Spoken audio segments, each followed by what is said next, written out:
Hobson's Choice by Harold Brighouse, with Wilfred Pickles as Horatio Hobson, Bernard Cribbins as Willie Mossop, and Barbara Young as Maggie. 22, 23, 24, 2 plain, 1 pearl.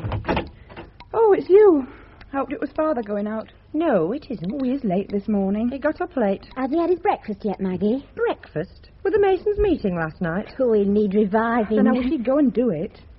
Are you expecting anyone, Alice? Yes, I am, and you know I am. And I'll thank you both to go when he comes. Well, I'll oblige you, Alice, if Father's gone out first. Only you know I can't leave the counter till he goes. Oh, good morning, Miss Alice. Good morning, Mr. Prosser. Father's not gone out yet. He's late. Oh, well, in that case... What can we do for you, Mr. Prosser? Oh, well, I can't say that I came in to buy anything, Miss Hobson. This is a shop, you know. We're not here to let people go out without buying. Well, I'll just have a pair of bootlaces, please. What size do you take in boots? 8s. I've got very small feet. Does that make a difference to the laces? It makes a difference to the boots. Sit down, Mr. Prosser. Oh, yes, but you see, I did... Time you had a new pair. These up is disgraceful for a professional man to wear. Oh, Number well. 8's from the 3rd rack, Becky, please. Mr. Prosser didn't come in to buy boots, Maggie. I wonder what does bring him in here so often. I'm terribly hard on bootlaces, Miss Hobson. Do you get through a pair a day? You must be strong. I keep a little in stock. It's as well to be prepared for accidents. And now you'll have the boots to go with the laces, Mr. Prosser. How does that feel? Oh, yes, very comfortable. Try it standing up. Yes, that fits all right. I'll put the other on. Oh, no, I really don't want to buy them. Sit down, Mr. Prosser. You can't go through the streets in odd boots. What's the price of these? £1. £1? Oh, no. They're good boots. And you don't need to buy a pair of laces today because we give them in as a discount. Braid laces, that is. Of course, if you want leather ones, you being so strong in the arm and breaking so many pairs, you can have them. Only it's tuppence small. No, these will do. Very well. You'd better have the old pair mended, and I'll send them home to you with the bill. Well, if anyone had told me I was coming in here to spend £1, I'd have called them crazy. It's not wasted. Those boots will last. Good morning, Mr. Prosser. Good morning. Maggie, we know you're a pushing saleswoman, It'll teach him to keep out of here a bit. He's too much time on his hands. you know why he comes. I know it's time he paid a rent for coming. A pair of laces a day's not half enough. Coming here to make sheep's eyes at you. I'm sick of the sight of him. All very well for an old maid like you to talk. But if Father won't have us go courting, well, where else can Albert meet me except here when Father's out? If he wants to marry you, why doesn't he do it? Courting must come first. It needn't. Maggie, I'm just going out for a quarter of an hour. Yes, Father. Don't be late for dinner. There's liver. Why, it's an hour off dinner time. So that if you stay more than an hour in the Moonraker's Inn, you'll be late for it. Moonrakers? Well, who said... If your dinner's ruined, it'll be your own fault. Well, I'll Don't be... swear, Father. No. I'll sit down instead. Listen to me, you three. I've come to conclusions about you, and I won't have it. Do you hear that? Interfering with my goings out and comings in, the idea. I've a mind to take measures with the lot on you. I expect Mr. Healer's waiting for you in the Moonraker's, Father. You can go on waiting. At present, I'm addressing a few remarks to the rebellious females of this house, and what I say will be listened to and heeded. Providence has decreed that you should lack a mother's hand at the time when single girls grow bumptious and must have somebody to roll. But I'll tell you this, you'll none roll me. I'm sure I'm not bumptious, Father. Yes, you are. You're pretty, but you're bumptious. I hate bumptiousness like I hate a lawyer. If we take trouble to feed you, it's not bumptious to ask you not to be late for your food. Give and take, Father. Well, I give and you take, and it's going to end. How much a week do you give us? That's neither here nor there. At the moment, I'm on uppishness, and I'm warning you, your conduct towards your father's got to change. But that's not all.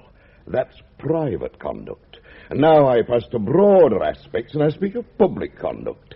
I've looked upon my household as they go about the streets, and I've been disgusted. The fair name and fame of Hobson have been outraged by members of Hobson's family, and uppishness has done it.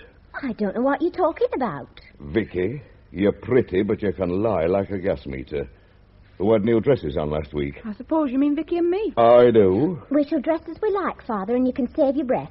I'm not stopping in from my business appointment for the purpose of saving my breath.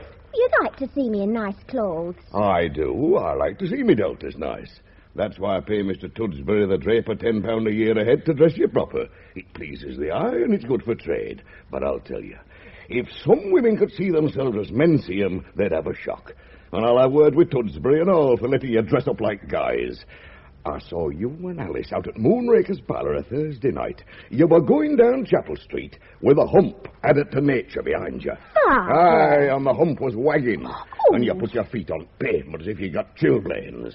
Aye, stiff neck above and weak knees below. It's immodest. It's not immodest, Father. It's the fashion to wear bustles. Then to hell with the fashion. Father, you're not in the Moonrakers now. You should open your eyes to what other ladies wear. If what I saw on you is any guide, I should have noted kind. Well, do you want us to dress like mill girls? No, not like French madams neither. It's un-English, I We say. shall continue to dress fashionably, Father. Then I've a choice for you two. Becky, it's you I'm talking to, and Alice. You'll become sane if you're going to go on living here. You'll control this uppishness that's growing on you, and if you don't, you'll get out of this and exercise your gifts on someone else than me. Why, you don't know when you're well off. But you'll learn it when I've done with you. Aye, I'll choose a pair of husbands for you, my girls. That's what I'll do. Can't we choose husbands for ourselves? I've been telling you for the last 5 minutes you're not even fit to choose dresses for yourselves. You're talking a lot to Vicky and Alice, Father. Where do I come in? You? If you're dealing husbands round, don't I get one? Well, that's a good one. You with a husband. Why not? Why not? Well, I thought you'd sense enough to know. But if you want the brutal truth, you're past the marrying age. Hey, you're a proper old maid, Maggie, if ever there was one. I'm 30. 30 and shelved. Well, all the women can't get husbands, but you others now. I've told you, I'll have less uppishness from you, or else I'll shove you off my hands onto some other men. And I can just choose which way you like. I'm off. 1 o'clock dinner, Father. See you, Maggie. I set the hours in this house. It's 1 o'clock dinner because I say it is, and not because you do. Yes, Father. Well, now then, as long as that's clear, I'll go. Oh, no, I won't. Mrs. Hepworth's just got out of her carriage. Good morning, Mrs. Hepworth. What a lovely day. Morning, Hobson. I've come about those boots you sent me home. Oh, yes, Mrs. Hepworth.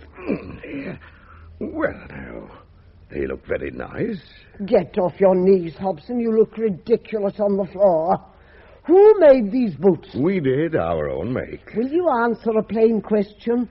Who made these boots? They were made on the premises.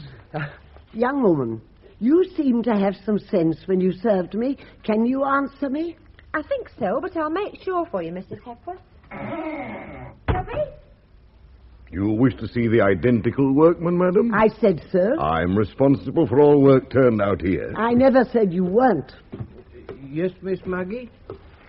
Now, my man, did you make these boots? No, ma'am. Then who did? Am I to question every soul in the place before I find out? The Willie's making those. Then tell Willie I want him. Certainly, ma'am. Willie? What? Who's Willie? Name of Mossop, madam. But if there's anything wrong, I assure you, I'm capable of making the man suffer for it. Will Mossop, come up. Now, are you Mossop? Yes, Mum. You made these boots? Yes, I made them last week. Oh, well, take that. Eh? Oh. My visiting card. Oh. See what's on it? Writing. Well, read it. I'm trying. Mrs. Oh, bless the man. Can't you read? Well, I do a bit, only it's such funny print. It's the usual italics of a visiting card, my man. Now, listen to me. I heard about this shop, and what I heard brought me here for these boots. I'm particular about what I put on my feet. I assure you it shall not occur again, Mrs. Hepworth. What shan't? Well, I don't know. Then hold your tongue. Mossop, I've tried every shop in Manchester, and these are the best-made pair of boots I've ever had. Now, you'll make my boots in future. You hear that, Hobson? Yes, madam, of course he shall. You'll keep that card, Mossop. Yes, Mum. And you won't dare leave here to go to another shop without letting me know where you are. Oh, he won't make a change. How do you know? The man's a treasure, and I expect you underpay him. That'll do, Willie. You can go. Yes, sir. Bless my soul, he's like a rabbit. Can I take your order for another pair of boots, Mrs. Hepworth? Not yet, my dear. But I shall send my daughters here. And mind you, that man's to make the boots. Certainly, Mrs. Hepworth. Good morning. Good morning, Mrs. Hepworth. Very glad to have the honor of serving you, madam. I wish some people had mind their own business. What does she want to praise a workman to his face for? I suppose he deserved it. Deserve be blowed. Making them uppish, that's what it is. Last time she puts a foot in my shop, I'll give you my word. Don't be silly, Father. Oh, show her. Thinks she owns the earth because she lives at Hope Hall. That's a bit of a startler. No. Morning, Jim. You're doing a good class trade if the carriage folk come to you, Hobson. What? Well, wasn't that Mrs. Epworth? Oh, yes, Mrs. Epworth's an old and valued customer of mine. It's funny you deal with Hope Hall and never mentioned it. Oh, I made boots for her and all the circles for how long, Maggie? Oh, I don't know. You kept it dark. Well, aren't you coming round yonder? Yes, that is no. Are you ill? No. Get away, you girl. Go on. I'll look after Chop. I want to talk to Mr. Ealer. Come on, Benji. Well, can't you talk in the moonraker? What with Sam Minns and Denton and Tudsbury there? Oh, it's private then. What's your trouble, Henry? They're the trouble. All three of them. Do your doubters worry you, Jim? No. They mostly do as I bid them, and the missus does the leathering if they don't. Jim, a wife's a handy thing. You don't know it proper till she's taken from you. I felt grateful for the quiet when my Mary fell on rest, but I can see my mistake now. I used to think I were very hard put to it to fend her off when she wanted somewhat out of me. But the dominion of one woman is paradise to the dominion of three.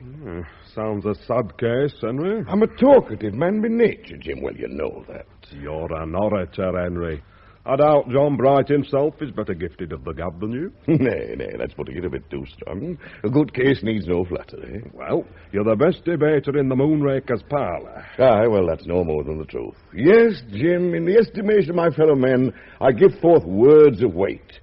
In the eyes of my doubters, I'm a windbag. No. I am. They scorn me wisdom, Jim. The answer back? They want a firm hand, Henry. Well, I've lifted up my voice and roared at them. Beware of roaring at women, Henry. Roaring is mainly hollow sound. It's like trying to defeat an army with banging drums instead of cold steel. And it's steel in a man's character that subdues the women. I've tried always. I'm fair-minded. I don't know what to do. Then you quit roaring at them and get 'em wed. Aye, well, I've thought of that. Trouble is to find the men. Men's common enough. Are you looking for angels, breeches? I'd like my daughters to wed temperance young men, Jim. You keep your ambitions within reasonable limits, Henry. You've 3 daughters to find husbands for. 2, Jim, 2. 2? Well, Vicky and Alice are mostly window dressing in shop, but Maggie's too useful to part with. And she's a bit on the ripe side for marrying, is our Maggie? I've seen 'em do it at double her age.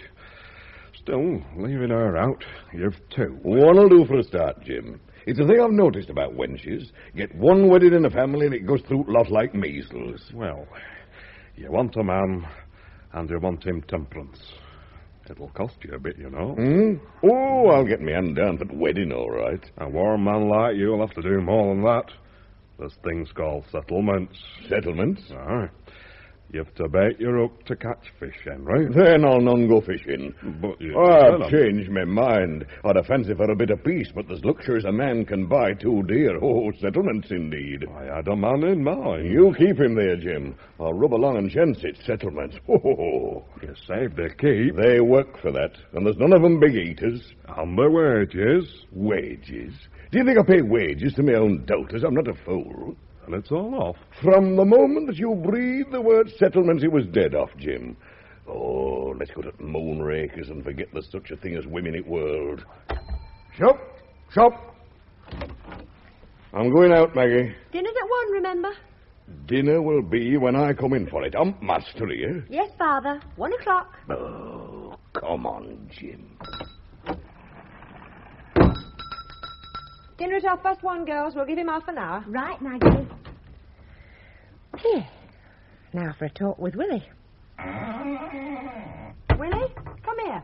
Yes, Miss Maggie? Come up and put the trap down. I want to talk to you. We're very busy in cellar. Close the trap door.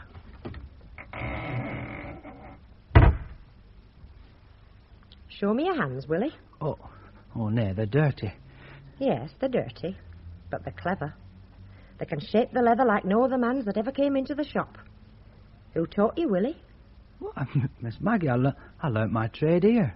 Hobson's never taught you to make boots the way you do. Well, I've had no other teacher. And needed none. You're a natural-born genius at making boots. It's a pity you're a natural fool at all else. Well, I'm not much good at out but leather, that's a fact. When are you going to leave Hobson's? Leave Hobson's? But I thought I gave satisfaction. Don't you want to leave? No, not me. I've been at Hobson's all my life, and I'm not for leaving till I'm made. I said you were a fool. Well, then I'm a loyal fool. What keeps you here? Is it the people? Well, I don't know what it is. Well, I'm used to being here. Do you know what keeps this business on its legs? Eh? 2 things. One's the good boots you make that sell themselves. The other's the bad boots other people make and I sell. We're a pair, Will Mossop. Oh, you're a wonder in the shop, Miss Maggie. And you're a marvel in the workshop.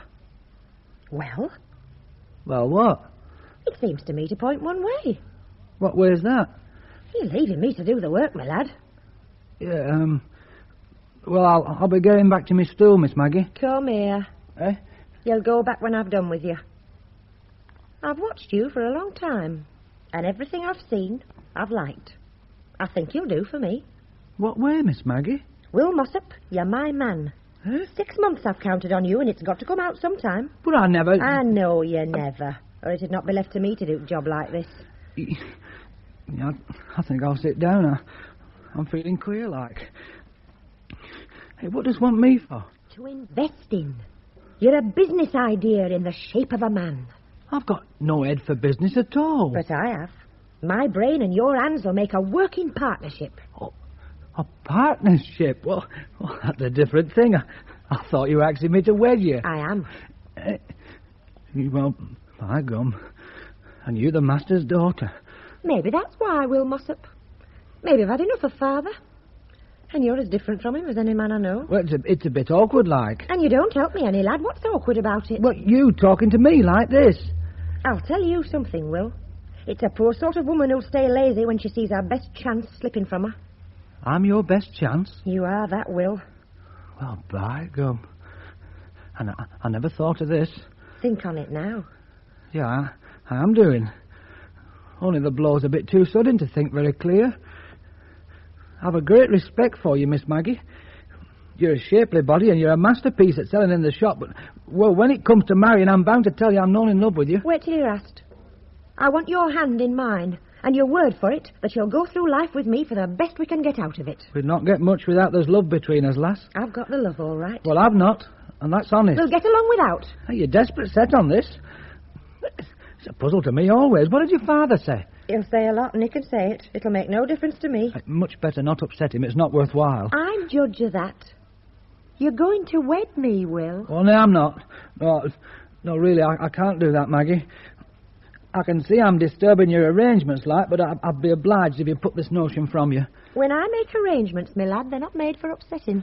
Well, what makes it so desperate awkward is I'm tokened. You what? I'm tokened to Ada Figgins. Then you'll get loose and quick. Who's Ada Figgins? Do I know her? I'm the lodger at her mother's. The scheming hussy. It's not that sandy-haired girl who brings you dinner. She's golden-haired, is Ada. She'll be here soon. And so shall I. I'll talk to Ada. I've seen her. I know the breed. Ada's the helpless sort. Well, she needs protecting. That's how she got you, was it? Yes, I can see her. Clinging round your neck till you fancied you were strong. But I'll tell you this, my lad, it's a desperate poor kind of a woman that'll look for protection to the likes of you. Well, Ada does. And that gives me the weight of her. She's born to meekness, Ada is. You wed her, and you'll be an 18 shillings a week bootmaker all the days of your life. You'll be a slave, and a contented slave. Well, I'm not ambitious that I know of. No, but you're going to be. I'll see to that. Oh. I've got my work cut out, but there's the makings of a man about you. Oh, I wish you'd leave me alone. You're my man, Willie Mossop. I saw you say, but Ada would tell another story, though. Here she is now. Hello. Hello. There's your dinner, Will. Thank you, Ada. Ada, I want a word with you. You're treading on my foot, young woman. Me, Miss Hobson. What's this with you and him? Oh, Miss Hobson, it is good of you to take notice like that. Ada. You hold your hush. This is for me and her to settle. Take a fair look at him, Ada. Will. Not much for 2 women to fall out over, is there? Maybe he's not so much to look at, but you should hear him play. Play? Are you a musician, Will? I play the Jew's harp. That's what you see in him, is it? A gawky fella that plays the Jew's harp. I see the lad I love, Miss Hobson. It's a funny thing, but I can say the same. You? That's what I've been trying to tell you, Ada. By gum, she'll have me from you if you don't be careful. So we're quits so far, Ada. You'd pardon me. You've spoke too late. Will and me's tokened. That's the past. It's the future that I'm looking to. What's your idea for that? You mind your own business, Miss Hobson. Will Mossop's no concern of thine. Well, that's what I tried to tell her myself, only she will have it. It's no use. Not an atom. I've asked you for your idea of Willie's future. If it's a likelier one than mine, I'll give you best, and you can have the lad. I'm trusting him to make the future right. It's as bad as I thought it was. Willie, you wed me. Daylight robbery. Hey, Ada, why aren't you going to put up a better fight for me than that? Well, you're fair giving me to her. Will Mossop, you take your orders from me in this shop. I've told you. You'll wed me. Seems like there's no escape. Wait while I get you to own my lad. I'll set my mother onto you. Oh, so it's her mother made this match. Well, she had above a bit to do with it. I've got no mother, Will. You need none, neither. Well, can I sell you a pair of clogs, Miss Figgins? No, nor anything else. Then you've no business here, have you? Good morning. Will, are you going to see me ordered out? Well, it's her shop, Ada. You mean I'm to go like this? Well, she means it. It's cruel hard. When it comes to a parting, it's best to part sudden, and no whimpering about it. I'm not whimpering, and I'm not parting neither. But he'll whimper tonight when my mother sets about him. That'll do. Will Mossop, I'm telling you. You come home tonight to a thick ear. Hey. I'd really rather wed Ada, Maggie, if it's all the same to you. Why? Because of her mother? Well, she's a terrible rough side to her tongue as Mrs. Figgins. Are you afraid of her? Well, yes. You needn't be. Yeah, but you don't know her. She'll jaw me till I'm black in the face when I go home tonight. You won't go home tonight. Not go? You've done with lodging there. Eh? You'll go to Tubby Wadlow's when you knock off work, and Tubby will go round to Mrs. Figgins for your things. And I'm not to go back there, never no more? No. It's like a happy dream. Hey, Maggie, you do manage things. And while Tubby's there, you can go round and see about putting the bands up for us two. Bands? But I'm hardly used to the idea yet. You'll have 3 weeks to get used to it in. Now you can kiss me, Will. Well, that's forcing things a bit and all. It's like saying I agree to everything a kiss is. Yes. Well, I don't agree yet. Come along. Dinner's nearly ready. Do what I tell you, Will. Now? With them here? Yes. Oh, no. No. I couldn't. What's the matter with Willie? He's a bit upset because I've told him he's to marry me. Is dinner cooking nicely? You're going to marry Willie Mossop? Willie Mossop? You kept it quiet, Maggie. Look here, Maggie. I mean, what you do touches us, and you're mistaken if you think I'll own Willie Mossop for my brother-in-law. Is there supposed to be some disgrace in it? Disgrace? You asked Father. And look at me. I'd hopes of Albert Prosser till this happened. You'll marry Albert Prosser when he's able, and that'll be when he starts spending less on laundry bills and air cream. Oh. Well, what about that dinner? It'll be ready in 10 minutes. You said 1 o'clock. Yes, Father. 1 for 1:30. If you'll wash your hands, it'll be ready as soon as you are. I won't wash my hands. I don't hold with such finicking ways, and well, you know it. Father, have you heard the news about our Maggie? News? There is no news. It's same old tale, uppishness. You'd keep a starving man from the meat he earns in the sweat of his brow, would you? I'll put you in your place. Don't lose your temper, Father. You'll maybe need it soon when Vicky speaks. What's Vicky been doing? Nothing. It's about Will Mossop, Father. Will? Yes. What's your opinion of Will? Yeah, he's a decent lad. I've nothing against him that I know. Would you like him in the family? Whose family? Yours. I'm going to marry Willie, Father. That's what all the fuss is about. Marry? You, Mossop? You thought me past the marrying age. I'm not. That's all. Didn't you hear me say that I'd do the choosing when it came to a question of husbands? You said I was too old to get a husband. Yeah, you all are. Oh, Father. And if you're not, it makes no matter. I'll have no husbands here. Oh, but you said I've changed my mind. I've learned some things since then. There's a lot too much expected of my father nowadays. There'll be no weddings here. Oh, Father. Go and get my dinner served and talk less. Go on now and not at right temper to be crossed. But, Now Father. go on. You and I'll be straight with one another, Father. I'm not a fool, and you're not a fool.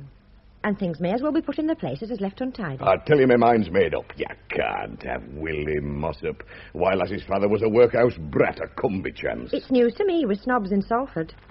I'll have Willie Mossop. I have to settle my life's course, and a good course, too, so think on. I'd better laugh at his knock of the place if I allowed it. I won't have it, Maggie. Why, It's hardly decent at your time of life. I'm 30, and I'm marrying Willie Mossop. And now I'll tell you my terms. You're in a nice position to state terms, me lass. You will pay my man, Will Mossop, the same wages as before. And as for me, I've given you the better part of 20 years of work without wages. I'll work 8 hours a day in future, and you'll pay me 15 shillings by the week. Do you think I'm made of brass? You'll soon be made of less than you are if you let Willie go. And if Willie goes, I go. That's what you've got to face. I might face it, Maggie. Shop hands are cheap. Cheap ones are cheap. The sort you'd have to watch all day. I'm value to you. So's my man. And you can boast it at the Moonrakers that your daughter Maggie's made the strangest, finest match a woman's made this 50 year.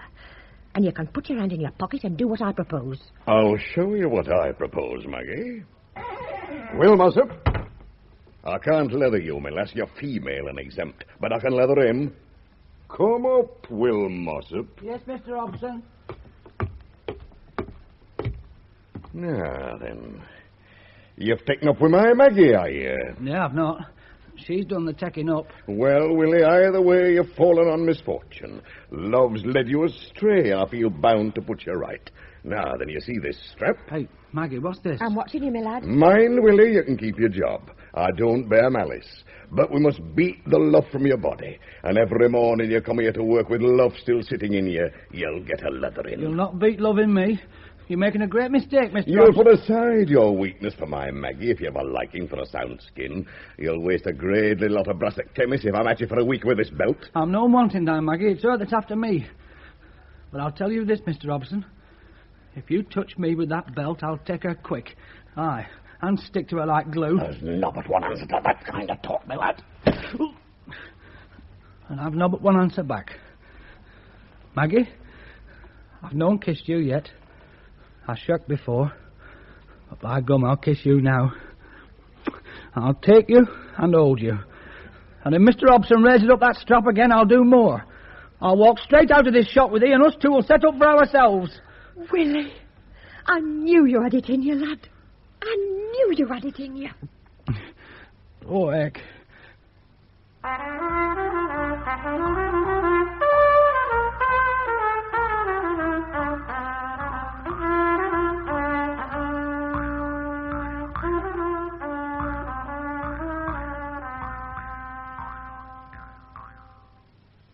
I'm sure I don't know what to tell you to do, Tubby. There's nothing at all to start on, Miss Alice. We're worked up. Well, Father's out and I can't help you. He'll play old Harry if he comes in and finds us doing out at workroom. The high-class trade's dropped like a stone this last month. Of course, we can go on making clogs for stock if you like. And you'd better. You know what's got by selling clogs won't pay rent, let alone wages. But if clogs are your orders, Miss Alice... You suggested it. I made the remark. But I'm not a rash man, and I'm not going to be responsible to master with his temper so out, you know, since Miss Maggie went. Oh, dear. What would Miss Maggie have told you to do? Yeah, I couldn't tell you that, miss, I'm sure. I don't recollect things being as slack as this in her time. You don't help us much for an intelligent foreman. When you've told me what to do, I'll use me intelligence and see it's done properly. Then go and make clogs. Them's your orders? Yes. Thank you, Miss Alice. I wonder if I've done right. That's your lookout. Oh, I don't care. It's Father's place to be able to tell them what to do. Well, Maggie used to do without him. Oh, yes, go on. Blame me that the place is all at 6s and 7s. I don't blame you. I know as well as you do that it's Father's fault. Well, he ought to look after his business himself instead of wasting more time than ever in the Moonrakers. But you needn't be so snappy with me about it. I'm not snappy in myself. It's these figures. I can't get them right. What's 17 and 25? 52, of course. Well, it doesn't balance right. Oh, I wish I was married and out of it. Oh, same here. You? Well, you needn't think you're the only one. Oh, you're a sly one, Vicky Hobson. You've kept it all to yourself. Yes, just as well now that I did. Maggie's spoilt our chances forever. Nobody's fretting to get Willie Mossop for a brother-in-law. Maggie, you here? I just thought I'd drop in. Vicky, what's this that Mr. Beanstalk here has been telling me about you and him? If he's told you, I suppose you know. She got it out of me, Vicky. I don't know that it's any business of yours, Maggie. You'll never get no farther with it by yourself, from what I hear Father's carryings on. Well, that's your fault, yours and Willie's. Leave that alone. I'm here to help you, if you'll have my help. It's very good of you, Miss Maggie, I must say. Your father's turned very awkward. I reckon he'll change. Has your young man been in yet this morning? My young man? Albert Prosser. No. Do you expect him? Well, he's not been here so often since you and Willie Mossop. Since when? Since you made him buy that pair of boots he didn't want. Oh, I see. He didn't like paying for taking his pleasure in our shop. Well, if he's not expected, somebody must go for him. Prosser, Pilkington and Prosser, solicitors of Bexley Square. That's right, isn't it? Yes. Albert and Prosser. Aye. Quite a big man in his way. Will you go and fetch him then, Mr. Beanstalk? Tell him to bring the paper with him. You're ordering folk about a bit. I'm used to it. It's all right, Vicky. Is it? I mean, suppose Father comes in and finds Albert and Freddie here. He won't. Well, he's beyond his time already. I know. You must have worried Father very badly since I went out. Why? Tell them, Mr. Beanstalk. Well, the fact is, Mr. Hobson won't come because he's at our place just now. At your corn warehouse? What's Father doing there? He's sleeping, Vicky. Sleeping? You see, we've a cellar trap in our place that opens on the pavement, and your father wasn't looking very carefully where he was going, and he fell into it. Fell? Is Father hurt? He's snoring very loudly, but he isn't hurt. He fell soft on some bags. Now you can go for Albert Prosser. Is that all we're to be told? It's all there is to tell till Freddie's seen his solicitor. I'll not be long. Don't. I've a job here for you when you get back. Oh, Willie, there you are. Yes, Maggie. Hello. I don't know what you're aiming at, Maggie, The but... difference between us is that I do. I always did. It's a queer thing you aimed at. I've done uncommon well myself, and I've come here to put things straight for you. Father told you to get married, and you don't shake. He changed his mind. I don't allow for folks to change their minds. He made his choice. He said, get married, and you're going to. You haven't made it easier for us, you know. Meaning Willie? Well, it wasn't my fault, Miss Vicky. Really, it wasn't. You call her Vicky, Will. No, he doesn't. He's in the family, or going to be. And I'll tell you this. If you want your Freddie, and if you want your Albert, you'll be respectful to my Willie. Willie Mossop was our boot hand. He was. And you let bygones be bygones. He's as good as you are now and better. Nay, come, Maggie. Better, I say. The shop assistants. You're your own master, aren't you? Well, I've got my name wrote up on windows, but I don't know so much about being master. This is his business card. William Mossop, practical boot and shoemaker, 39A Oldfield Road, Salford. William Mossop, master bootmaker. That's the man you're privileged to call by his Christian name. Ah, and I'll do more for you than let you call him by his name. You can both of you kiss him for your brother-in-law to be. Nay, Maggie, I'm no great hand at kissing. I've noticed that, so a bit of practice will do you no harm. Oh. Come along, Vicky. But Maggie, a shop of your own. I'm waiting, Vicky. I don't see you ought to drive her to it, Maggie. You hold your eye. But however, did you manage it? I mean, where did you get the capital from? It came. Will, stand still. Well, She's making up her mind to Well, it. I'd just as lief not put her to the trouble. You'll take your proper place in this family, my lad. Trouble or no trouble. I don't see why you should always get your way. It's just a habit. Come along now, Vicky. I've a lot to do today, and you're holding everything back. It's under protest. Protest, but kiss. Eh, Your turn now, Alice. I'll do it if you let me with these boots, Maggie. Boots? Father's put you in my place? Yes. Then you must take the consequences. Your books aren't my affair. Oh, I think you might help me, Maggie. I'm surprised at you, Alice. I really am, after what you've just been told. Exposing your books to a rival shop. You ought to know better. Will's waiting. And you're to kiss him hearty now. Oh, very well. Hey, there's more in kissing nice young women than I thought. Don't get too fond of it, my lad. Well, I hope you're satisfied, Maggie. You've got your way again. And now perhaps you'll tell us what you want in this shop. Eh? Are you trying to tell me something? I'm asking you. What's your business here? I've told you once. Will and me's taking a day off to put you in the way of getting wed. Oh, it looks like things are slow at your new shop if you can walk round in your best clothes on a working day. Well, it's not a working day with us. It's a wedding day. You've been married this morning. Nartos. I'll have my sisters there when I get wed. It's at 1 o'clock at St. Philip's. But we can't come. We can't leave the shop. Why not? His trade's so brisk. No, but... Not so much high-class trade doing with you, eh? Oh, I don't see how you knew. I'm good at guessing. You'll not miss out by coming with us to church, and we'll expect you at home tonight for a wedding spread. It's asking us to approve. You have approved. You've kissed the bridegroom, and you'll go along with us. Father's safe where he is. And the shop? So we can see to the shop. Oh, that reminds me. You can sell me something. There are some rings in this drawer here, Vicky. Brass rings? Yes, I want one. This? But you're not taking it from... Yes, I am. Will and me aren't throwing money round, but we can pay our way. Now, there's fourpence for the ring. Well, gather it up, Vicky. Wedded with a brass ring. Well, this one'll do. It's a nice fit. Well, I'd think shame to myself to be married with a ring like that. When folks can't afford the best, they have to do without. Oh, I take good care I never go without. Semi-detached for you, I suppose, and a house full of new furniture. Haven't you furnished? Partly, what? We've made a start at the Flatiron Market. Oh, I'd stay single sooner than have other people's cast-off sticks in my house. Where's your pride gone to, Maggie? I'm not getting wed to help the furnishing trade along. I suppose you'd turn your nose up at second-hand stuff too, Vicky. I'd start properly or not at all. Then you'll neither of you have any objections to my clearing out the lumber room upstairs. We brought a handcart round with us. You made sure of things. Yes. Get upstairs, Will. I told you what to bring. Wait a bit. Go on. Let me tell you that if you claim the furniture from your old bedroom, that it's my room now, and you'll not budge a stick of it. I expected you'd promote yourself, Alice. But I said lumber room. There's 2 or 3 broken chairs in the attic and a sofa with the springs all gone. You'll not tell me they're of any use to you. Nor to you, neither. Will's handy with his fingers. He'll put in this afternoon mending them. They'll be secure against you to come and sit on them at supper time tonight. And that's the way you're going to live, with cast-off furniture. Aye, in 2 cellars in Oldfield Road. Old cellar? 2 of them, Alice. One to live and work in and the other to sleep in. Oh, well, does it not suit me? No, me. It suits me fine. And when me and Will are richer than the lot of you together, it'll be a grand satisfaction to look back and think about how we were when we began. Put the chairs on the handcart, Will. Right-o, Maggie. And remember, if you want my plan for you to work, you'll just think on. All I'm taking off you is some crippled stuff that isn't yours. And what I'm getting for you is marriage portions. What? Marriage portions, Maggie? You'd better put your hats on now. You'll be late for the church. But aren't we to know You first? know all right. Be quick with your things now. Come on in, Albert. Good morning, Albert. Have you got what Freddie asked you for? Yes, but I'm Shall I afraid get the sofa now, Yes. Never mind being afraid. Freddie, I told you I had a job here for you. You go upstairs with Will. There's a sofa to come down. Get your coat off to it. Now then, Albert. But... I've told you what to do, and you can't do it in your coat. If that sofa isn't here in 2 minutes, I'll leave the lot of you to tackle this yourselves. And a nice hash you'll make of it. All right, Maggie. Here's the paper you wanted, Maggie. Do you call this English? Legal English.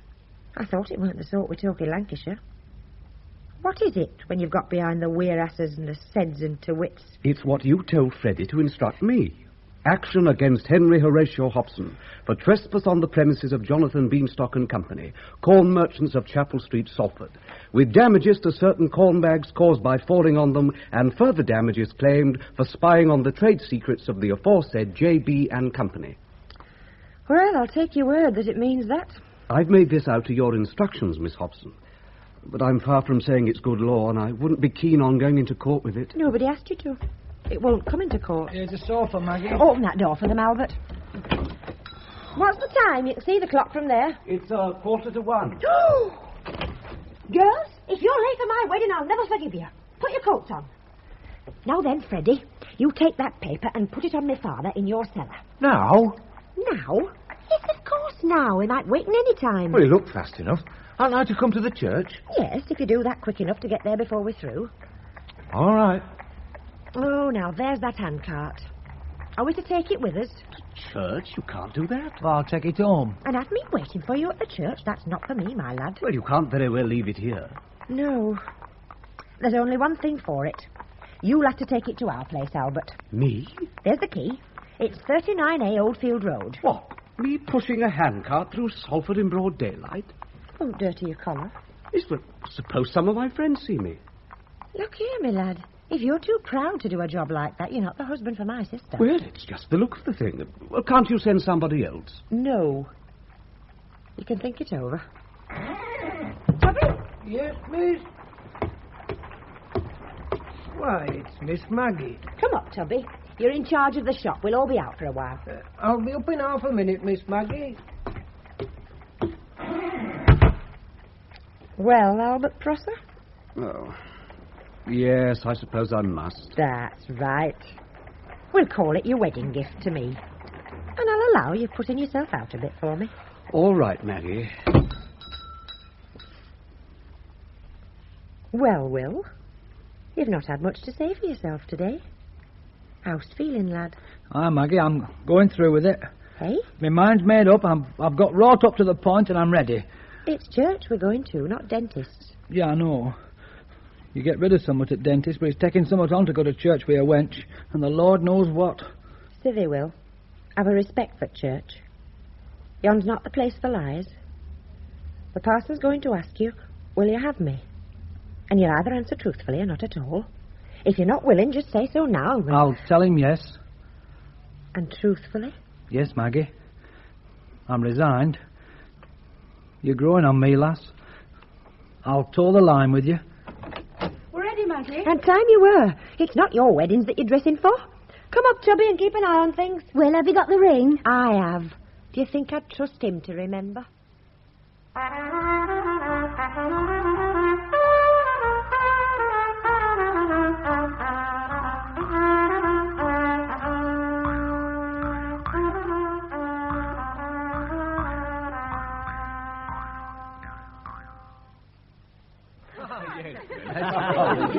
Speech! Speech! Your turn, Will. All right.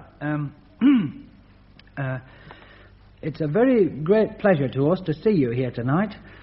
It's an honour you do us, and I assure you, speaking for my wife, as well as for myself, that the... Yes. That's it. That the generous warmth of the sentiments so cordially expressed by Mr. Beanstalk and so enthusiastically seconded... Oh, no, I've got that the wrong way around. Expressed by Mr. Prosser and seconded by Mr. Beanstalk will never be forgotten by either my life partner or self. And I'd like to drink this toast to you in my own house. Our guests. And may they all be married soon themselves. Our guests. A very nice speech indeed. Who taught you, Will? I've been learning a lot lately. I thought that speech never come natural from Will. I'm educating him. Very apt pupil, I might say. He'll do. Another 20 years, and I know which of you three men will be thought most of at the bank. That's looking ahead a bit. I'll admit it needs imagination to see it now. Well, the start's all right, you know. Snug little rooms, shop of your own. I was wondering where you raised the capital for all this, Maggie. I? You mustn't call it my shop. It is. Do you mean to tell me that Willie found the capital? He's the saving sort. He must be if you've done this out of what Father used to pay him. Well, we haven't. Not altogether. We've had help. Ah. It's a mystery to me where you got it from. Same place as those flowers, Albert. Oh. Hothouse flowers, I see. I was wondering where they came from. Same place as the money, Albert. Ah. Well, I think we ought to be getting home, Maggie. I shouldn't marvel. I reckon Tubby's a bit tired of looking after the shop, you know. And if Father's wakened up and That's come it. in, I'm a bit nervous. he'll have an edge on his temper. Come on, put your hats on. Willie, we'll leave this table when they're gone. You'd better be clearing the pots away. Yes, Maggie. But you're clearing the pots. And you and Fred can just lend him a hand with the washing up, Albert. Me? Wash pots? Oh, Maggie, we're guests. I know. Only Albert laughed at Willie. And washing up will maybe make him think on that it's not allowed. Come on, girls, get your things on. Hey, Freddie, are you going to wash up the pots? Are you? What would you do in our place, Will? Well, please yourself, I'm going on with what she told me. Well, you're married to her. We aren't. What do you leave the table for in such a hurry? Well, no, I'm not in any hurry myself. Maggie wants it for something. Well, it'll be for my lessons, I reckon. She's schooling me. And don't you want to learn, then? Well, it isn't that. I just don't want to be rude to you, you know, turning you out so early. I don't see you need to go away so soon. Why not? Well, I'm fond of a bit of company. Do you want company on your wedding night? Well, I don't favour you going so soon. He's afraid to be alone with her. That's what it is. He's shy of his wife. That's a fact. I've not been married before, you see. I've not been left alone with her either. Up to now, she's been coming round to where I lodged at Tubby Wadlow's to give me my lessons. But it's different now. And I freely own I'm feeling like. I'd be deep if you would stay on a bit to help to thaw the ice for me. You've been engaged to her, haven't you? Aye, but it weren't for long. And you see, Maggie's not the sort you get familiar with. You've had quite long enough to thaw the ice. It's not our job to do your melting for you. No. Fred, those pots need washing. We'll wash them.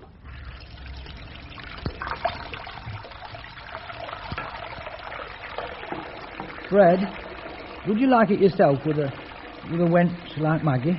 Well, that's not the point. It wasn't me she married. It's that being alone with her that worries me. Well, I did think you'd stand by a fellow man to make things not so strange at first. That's not the way we look at it. Hurry up with the cup spread. Have you broken anything yet, Albert? Broken? No.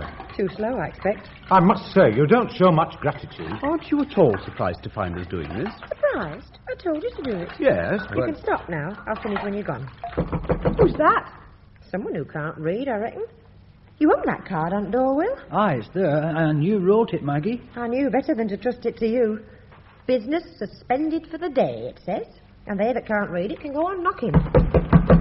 Are you in, Maggie? No. What's the matter?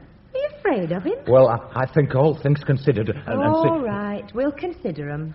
You can go into the bedroom, the lot of you. Right. No, not you, Willie. Oh. The rest. I'll shout when I want you. When he's gone. It'll be before he's gone. But we don't want to go. Is this your house or mine? It's your cellar. And I'm in charge of it. Go on, all of you. Hey, Maggie.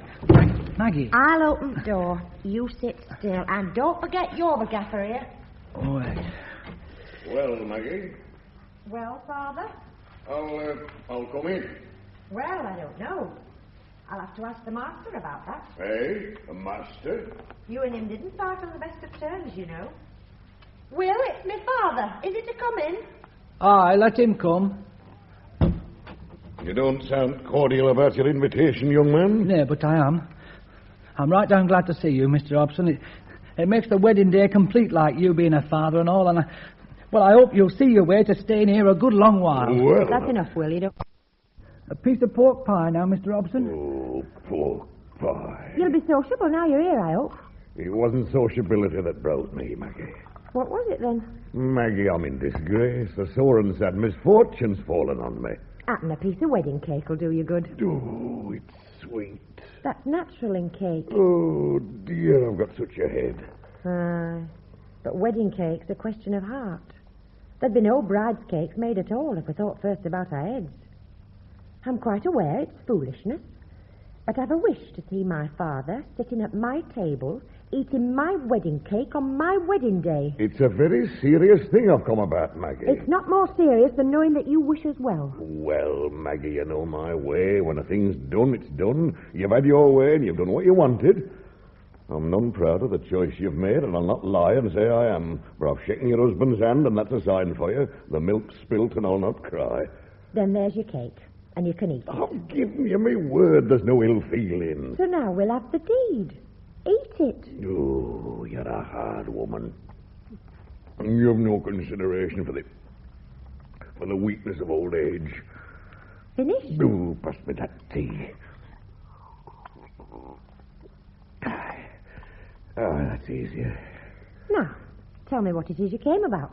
I'm in sore trouble, Maggie. Then I'll leave you with my husband to talk it over. Hey?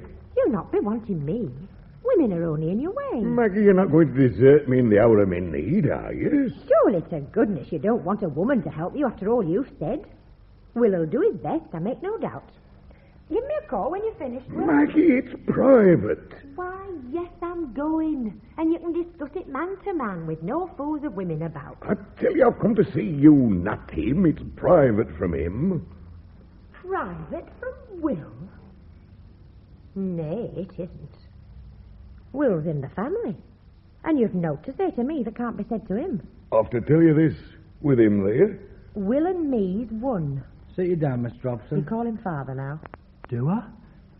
Does he? He does. Sit down, Will. Now, if you're ready, Father, we are. What's the matter? This is a piece of paper. That's the matter. It's an action for damages for trespass, I see. It's a stab in the back. It's an unfair, un-English, cowardly way of taking a mean advantage of a casual accident. Did you trespass? Maggie, I say it solemnly. It's all your fault. I had an accident, I don't deny it. I'd been in Moonrakers and I'd stayed too long. And why? Why had I stayed too long? To try to forget that I'm a thankless child. To erase from the tablets of memory the recollection of your conduct. That was the cause of it. And the result, the blasting, withering result. I fell into that cellar. I slept in that cellar and I woke to this catastrophe. Lawyers, law costs, publicity, ruin. I'm still asking you. Was it an accident, or did you trespass? It's an accident as plain as Salford Town Hall. It's an accident. But they that live by law of twisted ways are putting things that make white show as black. I'm in the grip at last. I've kept away from lawyers all my life. I've hated lawyers. And they've got the chance to make me bleed for it. I've dodged them, and they've caught me in the end. Oh, they'll squeeze me dry for this. My word, that's somewhat like a squeeze and all. I can see it's serious. I shouldn't wonder if you didn't lose some trade from this. Wonder it's as certain as Christmas. My good class customers are not going to buy the boots from a man who stood up in open court and had to acknowledge he was overcome at 12 o'clock in the morning. They'll not remember it were private grief that caused it all. They'll only think the worse of me because I couldn't control my daughter better than to let her go and be the cause of sorrow in my old age. And that's what you've done. You've brought this on me, you two, between you. Do you think it'll get into paper, Maggie? Yes, for sure. You'll see your name in the Salford Reporter, Father. Salford Reporter, yes, and more. Gee, by God, think of that. Why, it's very near worthwhile to be ruined for the pleasure of reading about yourself in a printed paper. It's there for others to read besides me, me lad. Why? Ah, you're right, I didn't think of that. This'll give a lot of satisfaction to many I could name. Other people's troubles is mostly what folks read the paper for. And I reckon it's twice the pleasure to 'em when it's the trouble of a man they know themselves.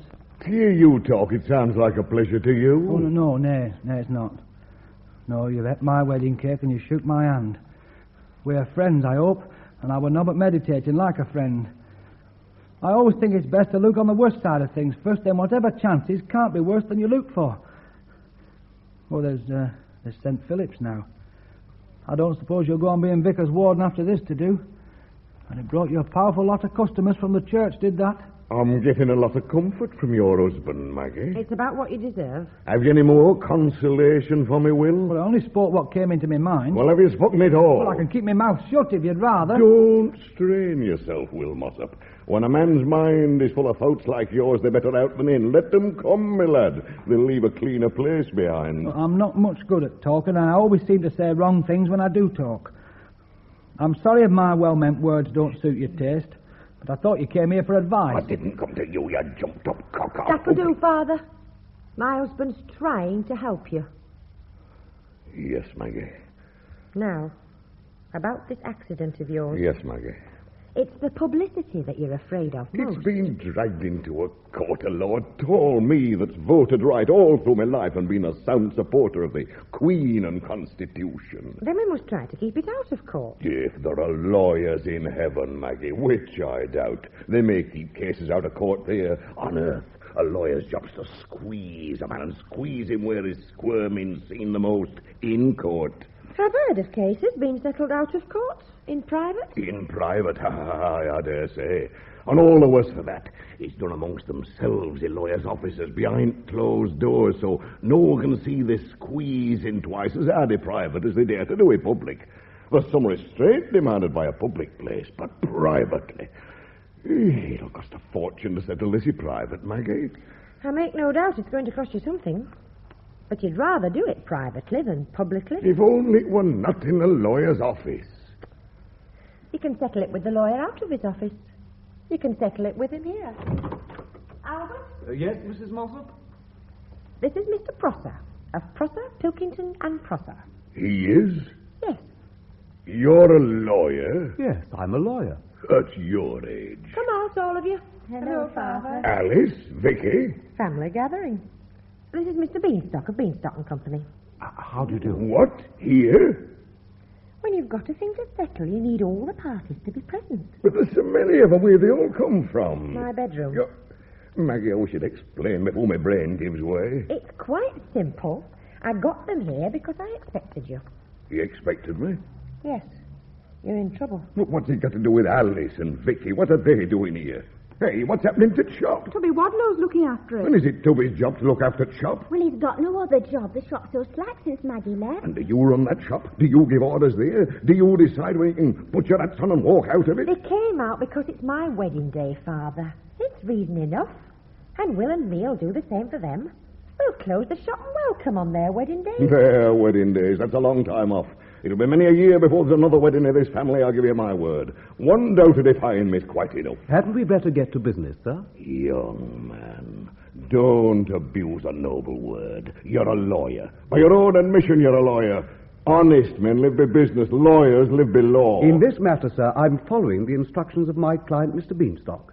And the remark you have just let fall before witnesses appears to me to bear a libelous reflection on the action of my client. What? So it's libel now? Isn't trespass and spying on trade secrets enough for you? You're blood. One moment, Mr. Hobson. You can call me what you like. And I shall. But I wish to remind you in your own interests that abuse of a lawyer is remembered in the costs. Now, my client tells me he is prepared to settle this matter out of court. Personally, I don't advise him to do this, because we shall probably get higher damages in court. But Mr. Beanstalk has no desire to be vindictive. He remembers your position, your reputation for respectability. How much? I beg your pardon? I'm not so fond of the sound of your voice as you are. What's the figure? The sum we propose, which will include my ordinary costs, but not any additional costs incurred by your use of defamatory language to me, is £1,000. What? £1,000 for tumbling down a cellar? Why, I might have broken my leg. That is in the nature of an admission, Mr. Hobson. Our flour bag saved your legs from fracture, and I'm therefore inclined to add to the sum I have stated a reasonable estimate of the doctor's bill we have saved you by protecting your legs with our backs. Me, Albert Prosser. I can see you're going to get on in the world. But you needn't be greedy here. That 1,000's too much. We thought... Then you can think again. But... If there are any more signs of greediness from you two, there'll be a counteraction for personal damages due to your criminal carelessness in leaving your cellar flap open. Maggie, you've saved me. I'll bring that action. I'll show 'em up. You're not damaged. And one lawyer's quite enough. But it'll be more reasonable now.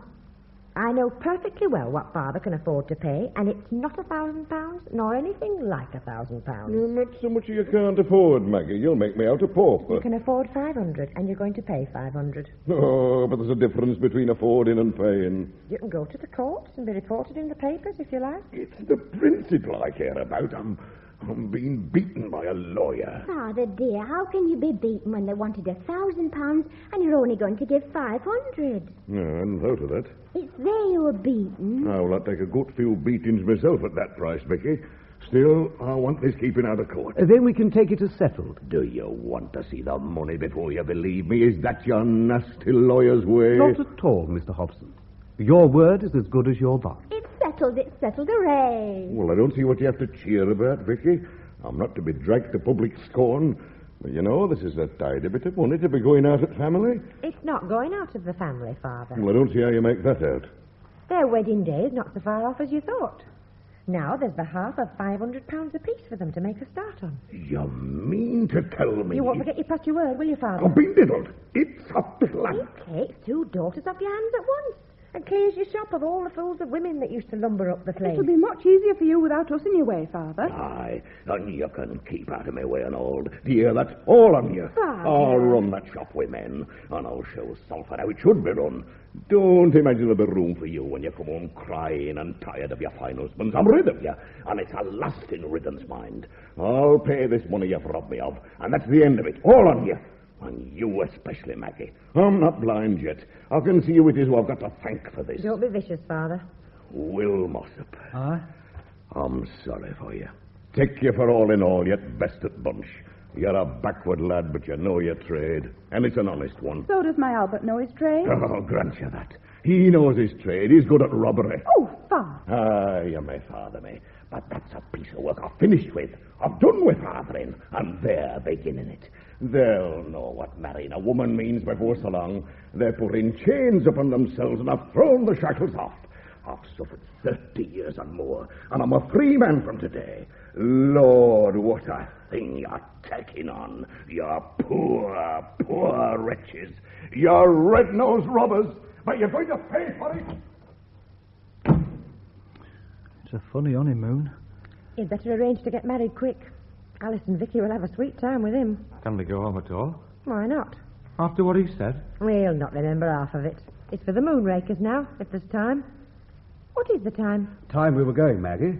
You'll be glad to see the back of us. No, I wouldn't dream of asking you to go. Then I would. It's high time we turned you out. There are your hats. Good night. Oh. Good night, Vicky. Good night. Good night, Maggie. Good night, Alice. Good night, Maggie. And thank you. Oh, that.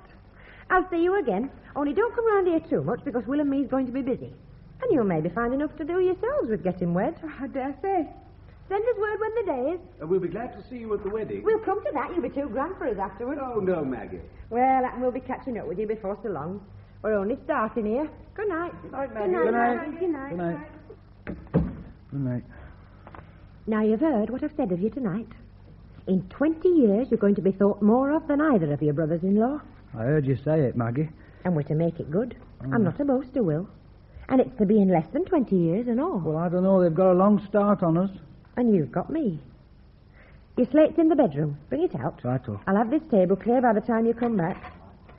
Off with your Sunday coat now. We don't want to make a mess of that. Hey, whatever are you doing with that mopping rag? Oh, we're going to wash out what's on the slate. Let's see it first. That's what you did last night at Tubby's after I came here. Yes, Maggie.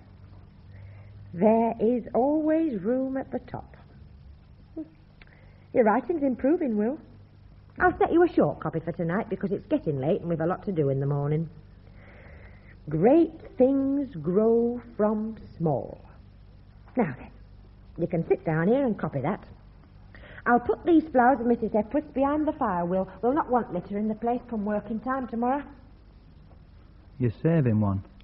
Oh. Now, I thought I'd press it in my Bible for a keepsake, Will. Oh. I'm not beyond liking to be reminded of this day. Hey, Lord, I'm tired. I reckon I'll leave them pots till morning. It's a slackish way of starting, but I don't get married every day. No. I'm for my bed. You'll finish that copy before you come? Yes, Maggie. Great things grow from small. G-R-A-T.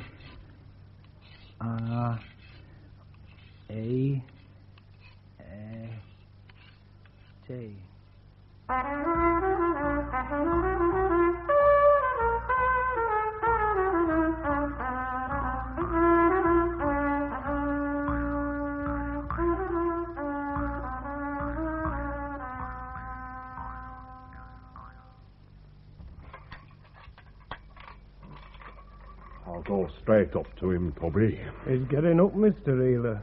Getting up? Why, you I said that told you what he told me to tell you. Run for Dr. MacFarlane, he said, and I rang for Dr. MacFarlane. Now go for Mr. Ealer, he said, and tell him I'm very ill, and I came and told you. Then he said he'd get up and I was to have his breakfast ready for him and he'd see you down here.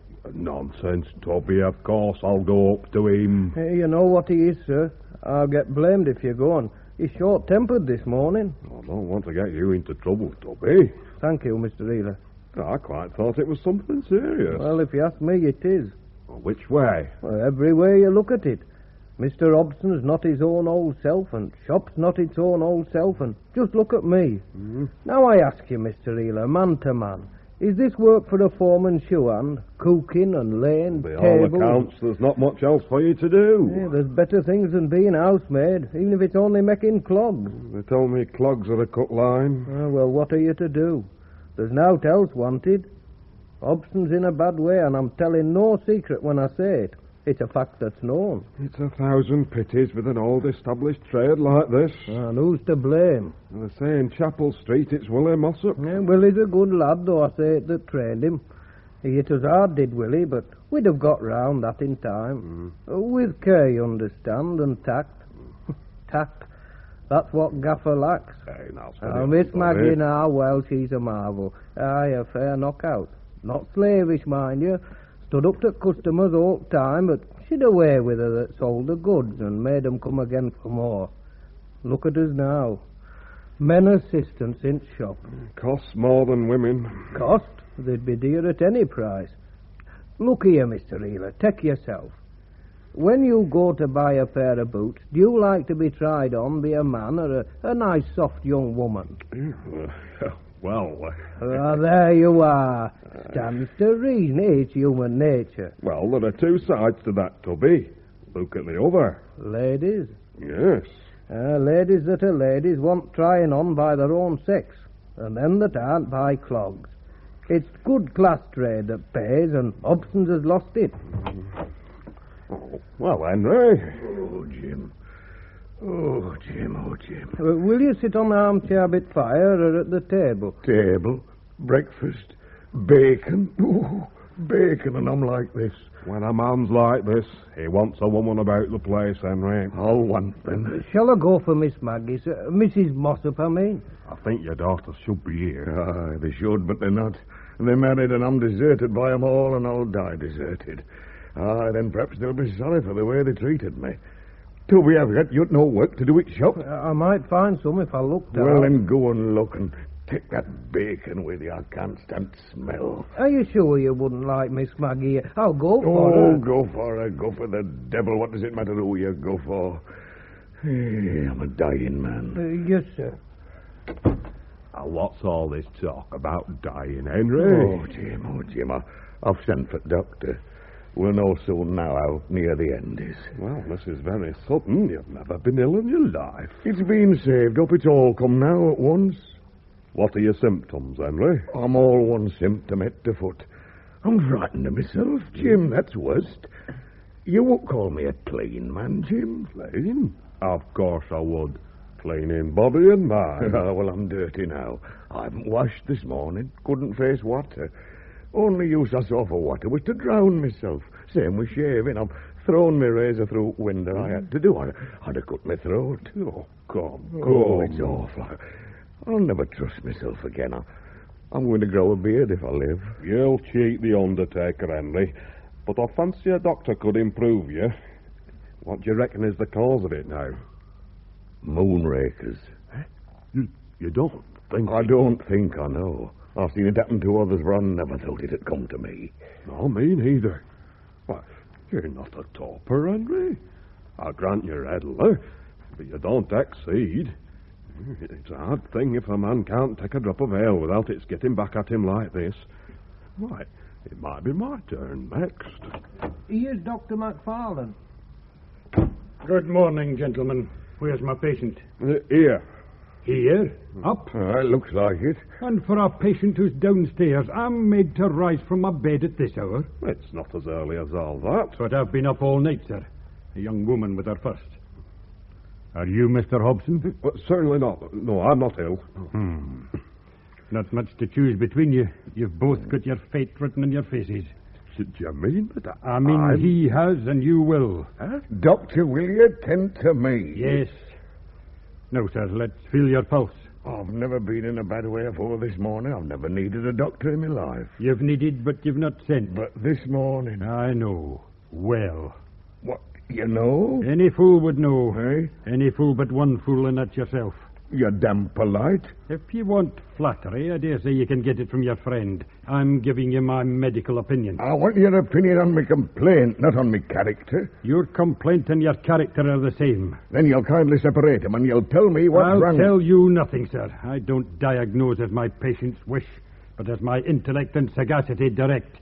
Good morning to you. But you've not diagnosed. Sir, if I am to interview a patient in the presence of a third party, the least that third party can do is to keep his mouth shut.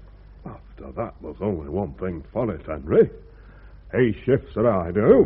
Well, you'd better go, Jim. There are other doctors, Henry. I'll keep this one. I've got to teach him a lesson. Scotchmen can't come over Salford lads this road. Well, if that's it, I'll leave you. That's it. I couldn't bully as well as a foreigner. That's better, Mr. Hobson. Well, if I'm better, you've not had much to do with it. I think my calculated rudeness... If you calculate your fees at the same rate as your rudeness, they'll be high. I calculate by time, Mr. Hobson, so we'd better get to business. Will you unbutton your shirt? No hanky-panky now. Aye. Yes, it just confirms my first opinion. You've had a breakdown this AM. Aye, you might say so. Melancholic? Depressed? Aye. Question was whether Razor was going to beat me or me beat Razor. Well, I won that time. Razor's in yard. I'll never dare to try shaving myself again. And do you seriously require me to tell you the cause, Mr. Hobson? I'm paying the brass to tell me. Chronic alcoholism. If you know what that means. Aye. A serious case. I know it's serious. What do you think you're here for? It isn't to tell me so much I know already. It's to cure me. Very well. I will write you a prescription. Hey, stop that. I beg your pardon. I won't take it. None of your druggish muck for me. I'm particular about what I put into my stomach. Mr. Hobson, if you don't mend your manners, I'll certify you for a lunatic asylum. Are you aware that you've drunk yourself within 6 months of the grave? You'd a warning this morning that any sane man would listen to, and you're going to listen to it, sir. I'll be taking your prescription. Precisely. You will take this mixture, Mr. Hobson, and you will practice total abstinence for the future. You ask me to give up my reasonable refreshment? I forbid alcohol absolutely. Much good your forbidding is. I've had my liquor for as long as I remember, and I'll have it to the end. If I'm to be beaten by beer, I'll die fighting. You'll die fighting, will ye? It's a gay high-sounding sentiment, my manny, but you'll no do it. Do you hear? You'll no slip from me now I've got my grip on you. You'll die sober, and you'll live the longest time you can before you die. Have you a wife, Mr. Hobson? Up there. In bed? Higher than that. It's a pity. A man like you should keep a wife handy. Well, I'm not so partial to women. Women are a necessity, sir.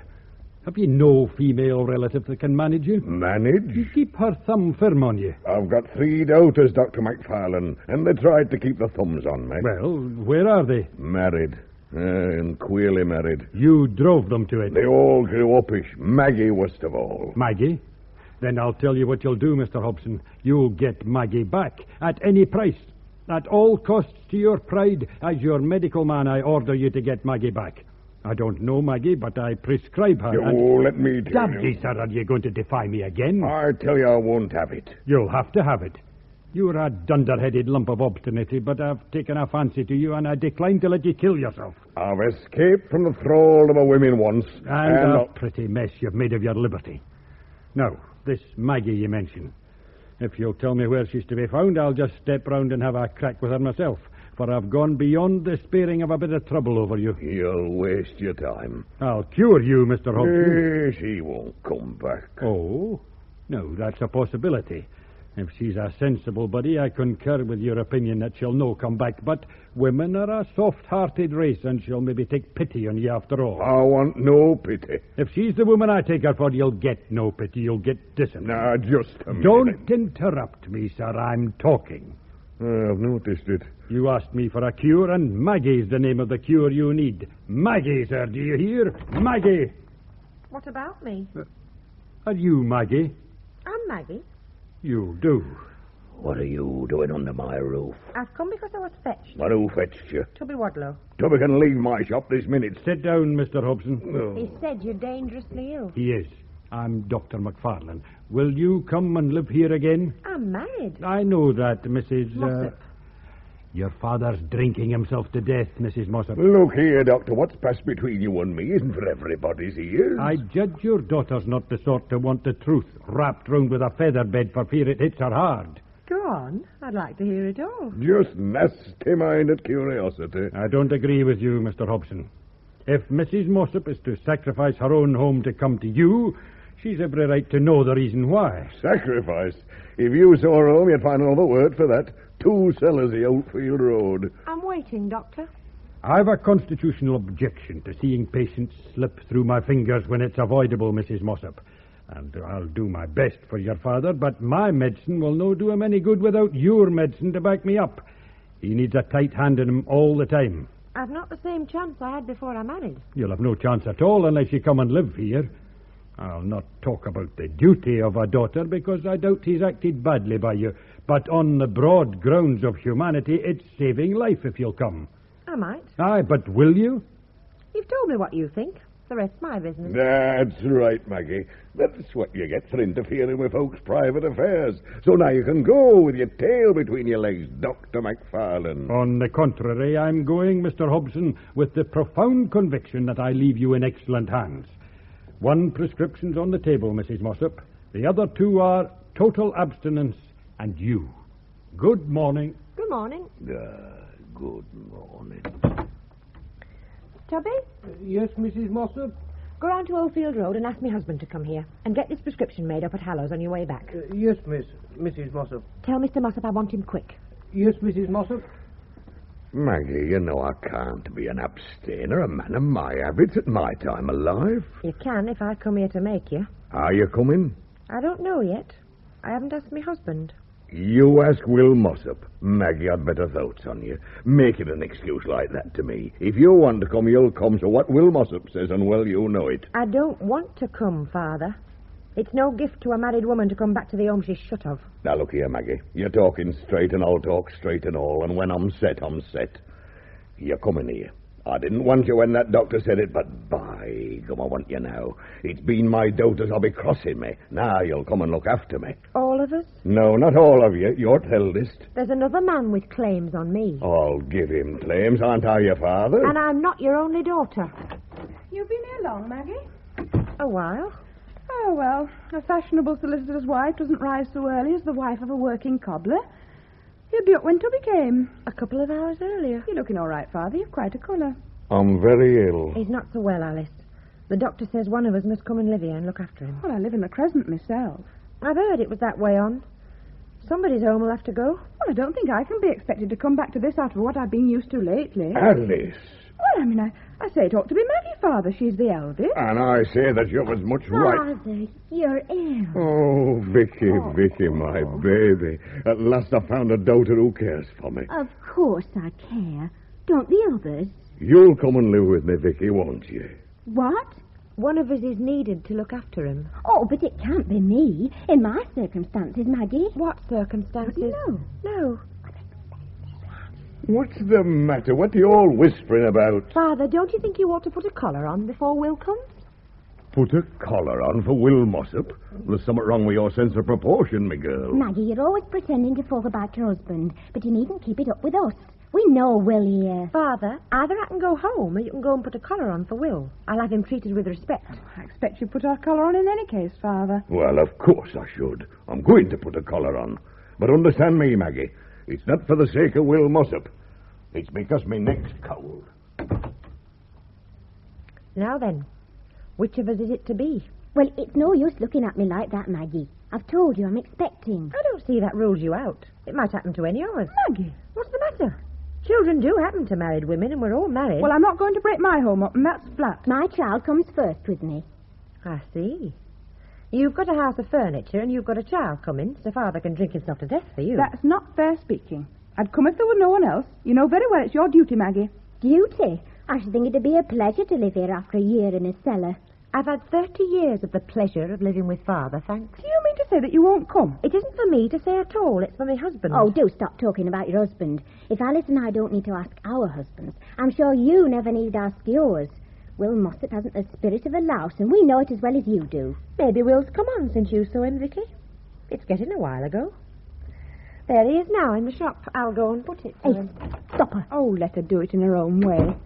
Well, I'm not coming back here. No, me. There's only Maggie for it. Yes, but we've got to be careful, Alice. She mustn't have things too much her way. Hey, don't let's leave her too long with Will. She's only telling him what to say, and then she'll pretend he thought of it himself. Why, Will, are you coming into this? Ah, that's a proposal, isn't it? Well, I didn't know it was. Now then, Maggie, go and bring your father down and be sharp. I'm busy in my shop, so what the art is. All right, Will. It's been a good business in its day, too, has Hobson's. What on earth do you mean it's a good business still? You try and sell it, you'd learn. Stock and goodwill would fetch about, 200? Oh, don't talk so foolish, Will. 200 for a business like Father's. 200 as it is. Nor as it was in our time, Vicky. Do you mean to tell me that Father isn't rich? If you'd not married into the law, you'd know what they think of your father today in trading circles. Vicky ought to know her husband's in trade. My Fred in trade? Well, isn't he? He's in the wholesale. That's business, not trade. And the value of Father's shop is no affair of yours, Will Mossop. Oh, I thought maybe it was. If Maggie and me are coming here... You're coming here to look after Father. Maggie can do that with one hand tied behind her back. I'll look after the business. You'll do what's arranged for you. I'll do the arranging, Alice. If we come here on my terms. There'll be fair terms. I'll see the fair to me and Maggie. Will Mossop, do you know who you're talking to? Aye. My wife's young sisters. Times have changed a bit since you used to order me about this shop, haven't they, Alice? Yes. And I'm Mrs. Albert Prosser now. Ah, so you are to outsiders. And you'd be surprised the number of people that call me Mr. Mossop now. We do get on in the world, don't we? Some folks get on too fast. It's a matter of opinion. I know Maggie and me gave you both a big leg up when we arranged your marriage portions, but I don't know that we're grudging you the sudden lift you got. Oh, good morning, Father. I'm sorry to hear you're not so well. Oh, I'm a changed man, Will. There used to be room for improvement. You what? Sit down, Father. Now don't let's be too long about this. You've kept me waiting now a good while, and my time's valuable. I'm busy at my shop. Is your shop more important than my life? Well, that's a bit like asking if a pound of tea weighs heavier than a pound of lead. I'm worried about your life because it worries Maggie, but I'm not worried that bad that I'll see my business suffer for the sake of you. That isn't what I've a right to expect from you, Will. You've no right to expect I care whether you sink or swim. Will! Well, what's to do? You told me to take a hand, didn't you? And we're to stay here and watch Maggie and Will abusing Father when he's ill. There's no need for you to stay. That's a true word, Will Mossop. Father, you take his side against your own flesh and blood. That doesn't come too well from you, my girl. Neither of you to leave your homes to come to care for me. You're not for me, so you're against me. We're not against your father. We want to stay and see that Will deals fairly by you, that's all. Oh, I see, I'm not capable of looking after myself, aren't I? I'm to be protected by you girls, lest I'm overreached or overreached by you. By Willie Mossop. Well, I might be ailing, but I've fight enough left in me for a dozen such as him.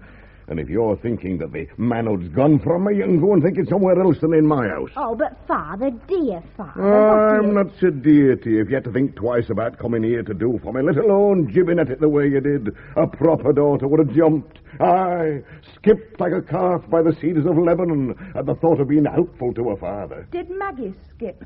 She's a bit ancient for skipping, is Maggie, but she's coming round to reconcilement with the thought of living here, and that's more than you're doing, Alice, isn't it? Eh? Are you willing to come? No. Are you, Vicky? Well, it's my child, Father. Never mind what it is. Are you for coming or not? No. Then you that aren't willing could leave me to talk with them that are. Do you mean that we're to go? I understand you've homes to go to. Oh, Father. Open door for 'em, Will. Vicky? Well, I don't know. We'll be glad to see you here at tea times on a Sunday afternoon if you'll condescend to come sometime. Oh, beggars on horseback. Nah, my lad. I'll tell you what I'll do. We can come to grips better now there's no fine ladies about. They've got stiff necks with pride, and the difference between you and two of them's a thing I ought to mark, and a thing I'm going to mark. There's times for holding back and times for letting loose and being generous. Now, you come in here to this house, both on you, and you can have back bedroom for your own, and the use of this room split along with me. Maggie'll keep house, and if she's time to spare, she can lend a hand in the shop. I'm finding Will a job. You can come back to your old bench in the cellar, Will, and I'll pay you the old wage of 18 shilling a week, and you and me will go equal whacks in the cost of the housekeeping. And if that's not handsome, well, I don't know what is. I'm finding your house, rent-free, and paying half keep of your wife. Come on, Maggie. I think I'll have to. Why, whatever's the hurry for? It may be news to you, but I've a business round in Oldfield Road, and I'm neglecting it by wasting my time here. Wasting time? Maggie, what's the matter with Will? I've made him a proposal. He's a shop of his own to see to, Father. A man who's offered a job at Hobson's doesn't want to worry with a shop of his own in a wretched cellar, Oldfield Road. Shall I tell him, Maggie, or shall we go? Go. If he goes, I go with him, Father. You'd better speak out, Will. All right, I will. We've been a year in yon wretched cellar, and do you know what we've done? We've paid off Mrs. Epworth what she lent us for our start, and we've made a bit of brass on top of that. We've got your high-class trade away from you. That shop's a cellar, and as you say, it's wretched. But they come to us in it, and they don't come to you. Your trade's gone down till all you sell is clogs. You've got no trade. Me and Maggie's got it all. And now you're on your bended knees to her to come and live with you, and all you think to offer me is my old job at 18 shilling a week. Me, that's the owner of a business that's starving yours to death. But you're Will Mossop, my old shoe-hand. I were, but I've moved on a bit since then. Your daughter married me, and she set about my education. And now I'll tell you what I'll do. And it'll be the handsome thing, and all from me to you. I'll close my shop. Oh, that doesn't sound like doing so well. I'm doing well, but I'd do better here. I'll transfer to this address, and what I'll do that's generous is this. I'll take you into partnership, and I'll give you your half share on the condition you're sleeping partner, and you don't try interference on with me. A partner? You here? William Mossop, late Hobson is the name this shop'll have. Wait a bit, Will. I don't agree to that. Oh, so you've piped up at last. I began to think you'd both lost your senses together. It had better not be late, Hobson. Well, I meant it should. You just wait a bit. I want to know if I'm taking this in right. I'm to be given a half share in my own business on condition I take no party running it. Is that what you said? That's it. Well, of all the impudence I've heard It's all before, right, this Father. But did you hear what he said? Yes, that's settled. Quite settled, Father. It's only the name we're arguing about. I won't have late Hobson's. Oh, I'm not dead yet, my lad, and I'll show you I'm not. I think Hobson and Mossop is best. His name on my signboard? The best I'll do is this. Mossop and Hobson. No. Mossop and Hobson are it's Oldfield Road for us, Maggie. Very well. Mossop and Hobson. Hey, but... I'll make some alterations in the shop and all. I will so. Alterations in my shop? In mine. Look at that chair. How can you expect the high-class customers to come and sit on a chair like that? Well, we'd only a cellar, but they did sit on cretonne for the trying on. Cretonne, it's pampering folk. Cretonne for a cellar and Morocco for this shop. Folk like to be pampered. Pampering pays. There'll be a carpet on that floor, too. Carpet Morocco. Young man, do you think this shop's the St. Anne's Square, Manchester? Not yet, but it's going to be. What does he mean? Look, it's no farther from Chapel Street to St. Anne's Square than it is from Oldfield Road to Chapel Street. I've done one jump in the year, and if I wait a bit, I'll do the other. Maggie, I reckon your father could do with a bit of fresh air after this. I dare say it's come sudden to him. Suppose you walk with him up to Albert Prosser's office and get Albert to draw up a deed of partnership. I'll go and get me hat.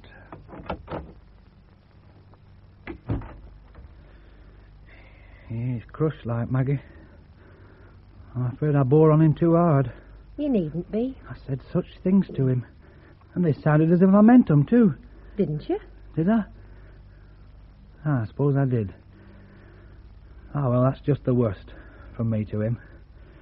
You told me to be strong and use the power that's come to me through you, but, well, he's the old master and... You're the new. Master of Hobson's. It's an outrageous big idea. Did I sound confident, Maggie? You did all right. I won't be half so certain as I sounded. Words came from my mouth that made me jump at my old boldness. And when it came to facing you about the name, I tell you, I fair trembled in my shoes. I was carried away like I wouldn't have dared cross you, Maggie. Don't spoil it, Will. You're the man I've made you. And I'm proud. My pride's not in the same street, lass, with the pride I've got in you. Ah, that reminds me, I've got a job to see to. What job? Oh, it's about the improvements. You'll not do aught without consulting me? I'll do this, lass. What are you doing?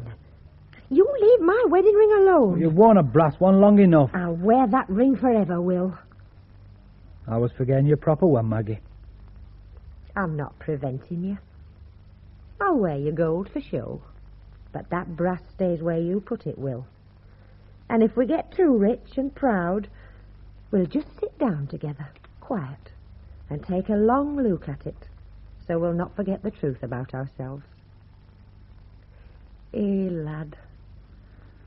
Eh, lass.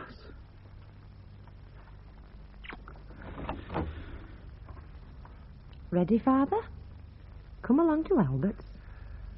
Yes, Maggie. Well, by gum.